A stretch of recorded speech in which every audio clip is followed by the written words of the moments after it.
വീട്ടിൽ നമ്മുടെ മക്കള് വളർന്നു വരുന്ന സമയത്ത് ചില ഘട്ടങ്ങളിൽ ചില പ്രയാസങ്ങൾ നമ്മൾ അനുഭവിക്കാറുണ്ട്.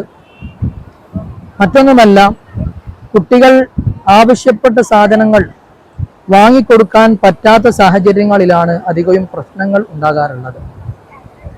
എന്തുകൊണ്ടാണ് കുട്ടികൾ എല്ലാ കാര്യങ്ങളും ആവശ്യപ്പെടുന്നത്? ഇവിടെ നമ്മൾ മനസ്സിലാക്കേണ്ടത്, ചെറുപ്രായത്തിൽ തന്നെ കൂടുതൽ ലാളനയിലൂടെ വളർത്തിയ കുട്ടികളാണെങ്കിൽ നമ്മൾ എല്ലാ വസ്തുക്കളും കുട്ടികൾക്ക് വാങ്ങിക്കൊടുത്തു.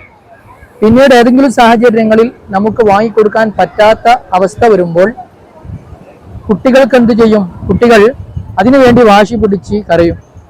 പക്ഷേ ഇവിടെ നമ്മളാണ് മനസ്സിലാക്കേണ്ടത്, കുട്ടികളുടെ പ്രായത്തിനനുസരിച്ച് അവർക്ക് ഈ സമയത്ത് ആ വസ്തു വേണോ വേണ്ടയോ എന്ന് മനസ്സിലാക്കിക്കൊണ്ടായിരിക്കണം ഏതൊരു വസ്തു വാങ്ങിക്കൊടുക്കേണ്ടത്. എല്ലാ സാധനങ്ങളും കുട്ടികൾക്ക് വാങ്ങിക്കൊടുക്കുക എന്നത് സ്നേഹമായി നമ്മൾ മനസ്സിലാക്കരുത്. അവരുടെ പ്രായവും പക്വതയും മനസ്സിലാക്കി അവരുടെ സാഹചര്യങ്ങളും മനസ്സിലാക്കി മാത്രം വാങ്ങിക്കൊടുക്കുക എന്നുള്ളതാണ്.